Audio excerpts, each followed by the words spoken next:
Okay, 3-5, five-number summary. The great thing, you already know what these five numbers are. We'll talk about it in just a moment. In a box plot, if the median is to the left of center of the box and the right whisker is substantially longer than the left whisker, the distribution is skewed. I'm just going to tell you it's skewed right. You'll know what I mean later when we go through some of these problems. It's hard to conceptualize it right now, but now that you see a picture, these are the types of things that they're talking about. So we'll talk about this in detail here. Let's do it that way. Okay, so this is known as a box plot. This is really the only thing that's new here. The way that this is described is there are 5 key spots to this box plot, okay? There's this spot, this one, this one, this one, and this one. You already know what all of these values represent, okay? So this is your lowest data point. It's not your lower fence. It's the lowest data point in your data set. This is your Q1. This is your Q2. This is your Q3, and this is your highest value, highest observation. So those are that's what it represents. Okay? So what you want to do is note that this stuff right here is also sort of a representation of a curve. This curve can be drawn in such a way that it looks sort of like this. You see that? This trails off. There's not much over here. Most of your data is concentrated in this zone, and then it trails off a little bit there. Based on what we know from before, what would this be known as? Skewed left. Right, everybody? This kind of a picture would be known as skewed left because that left piece right here is extremely long. Okay? Now, let's take a look at this 5-number summary. What's the 5-number summary? It represents the numbers that correspond to each of these key points here. So, let's see if I can scroll down in this and get them to match up again. Are they matching over there? Okay. No? Did I miss it? Now I went too high.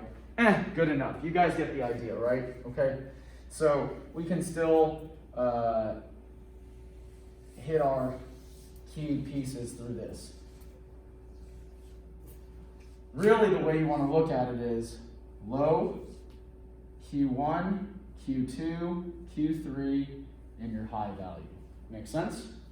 And the numbers that are associated with them, those are the numbers that complete the 5-number summary. So what's my first one? Let's go take a look. It should be at around 0, right? My next one, it looks like each of these units are a single unit, so 11, 12, 13. Then 19, 18, 17, 16 should probably be this one. This is 18, this one right here, and then 20. Now, it's not perfect, but they're pretty flexible about it. And so, note how this was 13, 16, 18, 20, around there. And so if we go and review it one more time, these are all the key places in our data set. Make sense? All of them sort of kind of bring us back to this original picture. And now you know why remember earlier I said this picture is not the best? Because this is a symmetric curve, right? And not all data sets that we're talking about are symmetric. They could be skewed right, skewed left, symmetric. So that's why I said, this is not the greatest picture, but it's okay. All right. Okay, let's move on to the next one, shall we? Okay, so we got two of them here. Erase this. We have two box plots stacked on top of each other or in the same graph. Let's discuss them. So, what is the median of variable x? Well, here's variable x. The median is what? This middle hash mark, right? The median is this one, which corresponds to 60. So for not that one. For variable x, my median is 60. Okay? What's the third quartile of variable y? Which is variable y? It's the second box plot. Remember that the third quartile corresponds to this edge right here, the right edge of the box. And so that corresponds to this spot right here. Now, you need to make sure you interpret your units correctly. This looks like it's going in units of 10. 30, 40, 50, 60, 70, 80, 90, 100 would correspond to Q3 for the y box plot of variable y. Make sense? Any questions about that at all? Okay, so there it is. Now, which variable has more dispersion? So, I think this is pretty common sense given the things that we've talked about with respect to dispersion. Dispersion, as you may recall, is how spread out the data is. Does this data in variable x look quite spread out? Not compared to y, right? Y, look at the range on this box plot and the whiskers. Very wide. So I would say variable y has more dispersion. And the reason for that is that if you were to calculate the interquartile range of variable y, it would be bigger. So remember that interquartile range is Q3 minus Q1. Think about this. Q3 minus Q1 for variable y is going to be significantly bigger than Q3 minus Q1, the IQR of variable x. Got it? Questions about that? Great. Okay, describe the shape of variable x. Let's talk about variable x. So again, you gotta pay attention to which one they're referring to. Variable x is which one? This one. So don't be looking at y anymore. Look at variable x. This is the one that we're focused on. What kind of graph would you say it is? Remember that skewed left looks like this. Well, that's not the greatest. Skewed left would draw a picture that would be like that. Skewed right would draw a picture that is like this. Symmetric would draw a picture that is like this, which I screwed up. And of course, that's more symmetric, right? Okay. So if you were to draw a graph that where the hump, the peak, where that is, a symmetric one would be centered. So this would be more symmetric for that one. How about the shape of variable y? Well, now that you know it, it's going to be skewed left, right? My variable y would be skewed left, okay? Okay, great. Now, let's go open up our, hold on 1 second, let me see if I got a better one.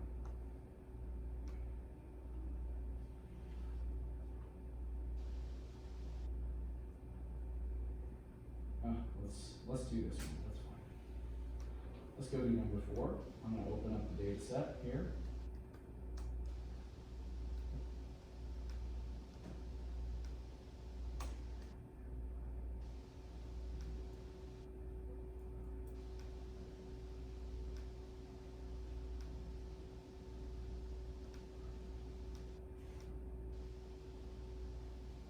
All right, let's take a look at this. Okay, so what we need to do here is we need to find the correct box plot, that matches my data set.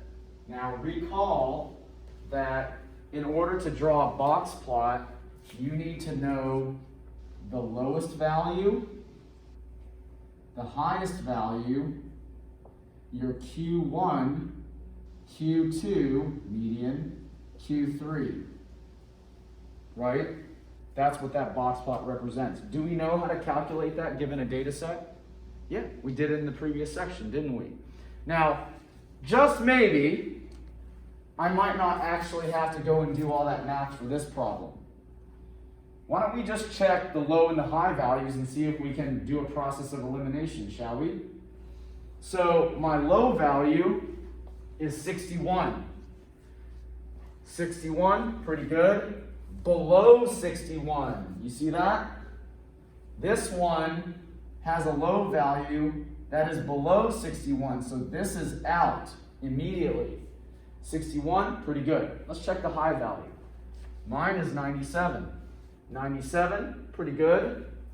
97, it's pretty close, so I think I'm going to have to do some work. Here we go. Let's first calculate the median, shall we? So I'm going to calculate the median for my data set. My median is 77. And sure enough, it should be, right? Because that's the middle number. So my median is 77. Which one is 77? That looks pretty good? No. This one puts the median around 80. So this one is out. I don't even have to do any more work. C is the correct choice for me. And we'll do all the numbers in a following problem. Make sense, everybody? Okay, good. All right, now I'm going to close off this data set, and let's go download this next one. This one, we're going to do it all.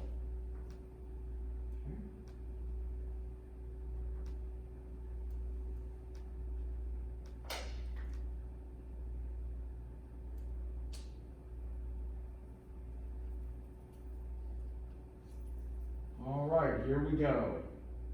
Now, recall what we did before.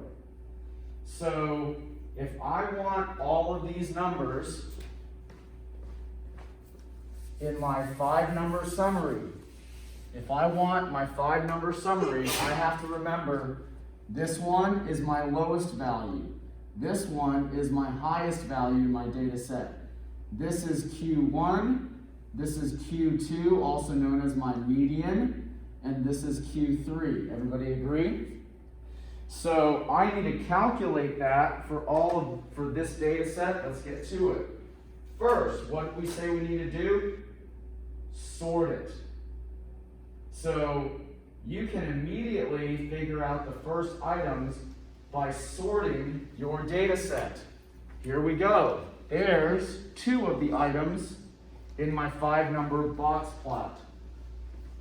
Here's my low value, and here's my high value in my 5-number summary and my box plot. So 41 and 69 represent my low and high values. You guys with me so far? Okay, let's go do what's next, the median, right? So my median is going to be the median of all of those, which is 54. So 54 is my median. Now that's a very important number because median also represents Q2, doesn't it?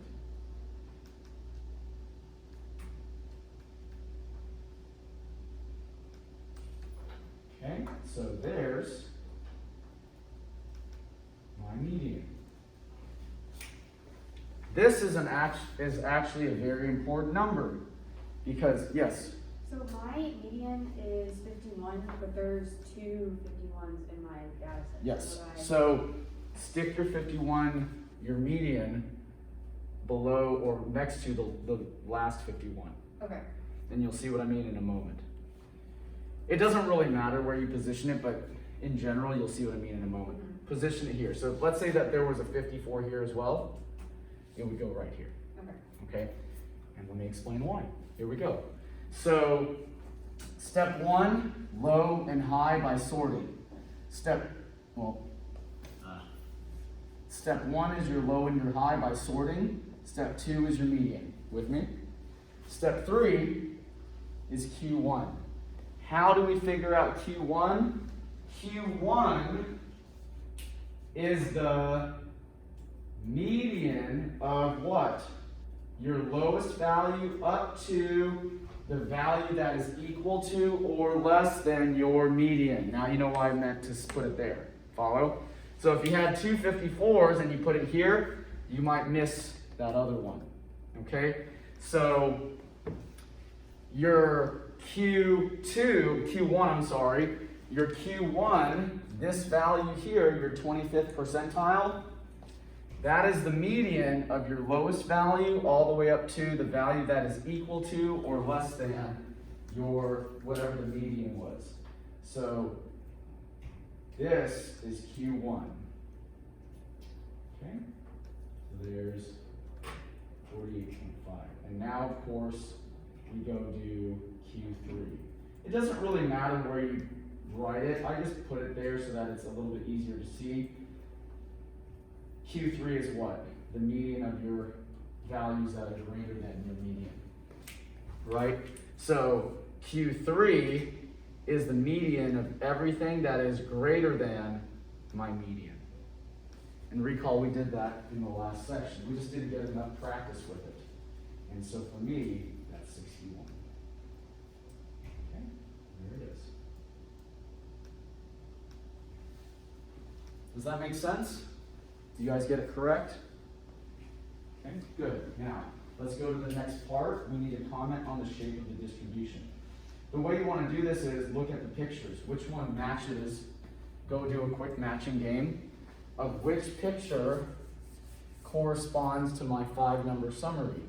Well, I think this one's wrong because the low value doesn't match.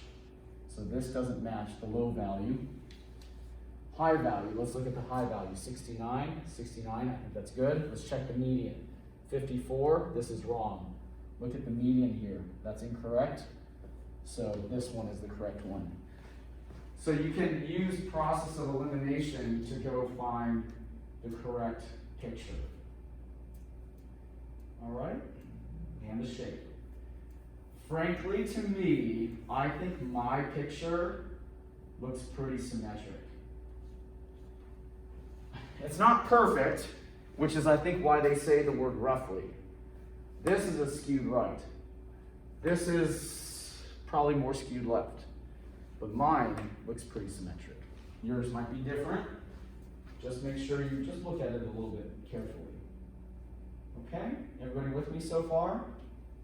All right, very good. Let's go do another one, shall we? So we're going to do the same thing with a new data set.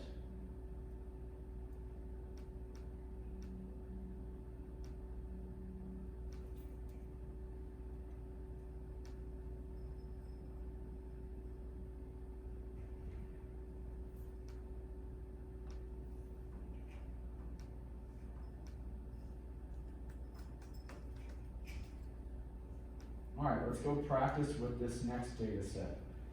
All right, so first and foremost, we need to make sure that we, in order, figure out the low and the high. Probably should zoom in here. Let me zoom in a bit.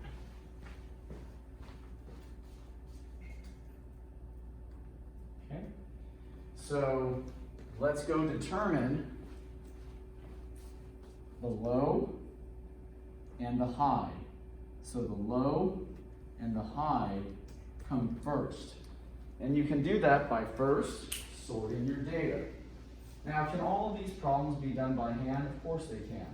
But of course, Excel helps us just save a little bit of time. So I'm going to sort them from smallest to largest. And there you go.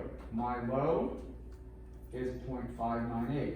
My high is 0.612. I'm not gonna label it, you guys get the idea. I'm gonna start moving a little bit quicker through this. So there's my low and my high.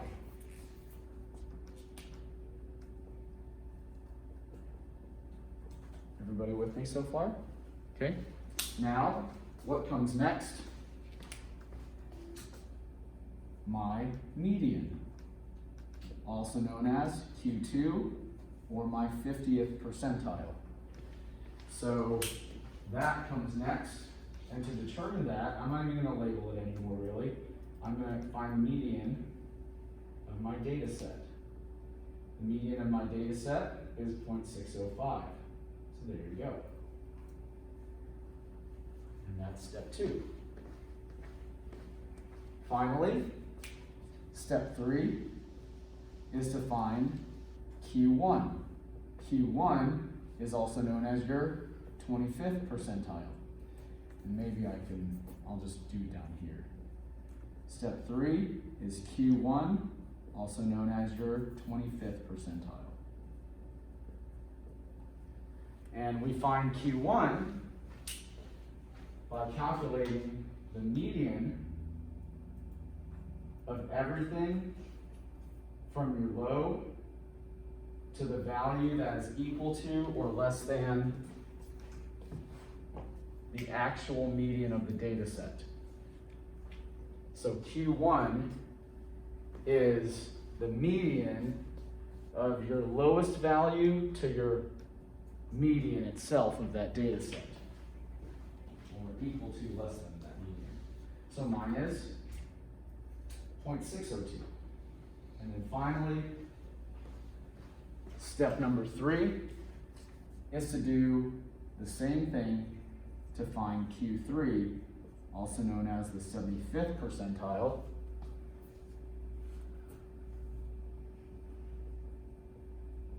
And that's simply the median of everything that is greater than your median, greater than that median point or observation to the end, to your highest value. And so for mine, that's 0.609. Okay. Then, of course, from there, we will go and match a graph to it. Use process of elimination, just use your observations to look at which graph matches it best. So for mine, I know that my low value is 0.598. I know my Q1 is 0.602, my Q2 0.605, my Q3 0.609, and my high value at 0.612. So taking those into account, I mean, I think that it's a little bit hard to tell, but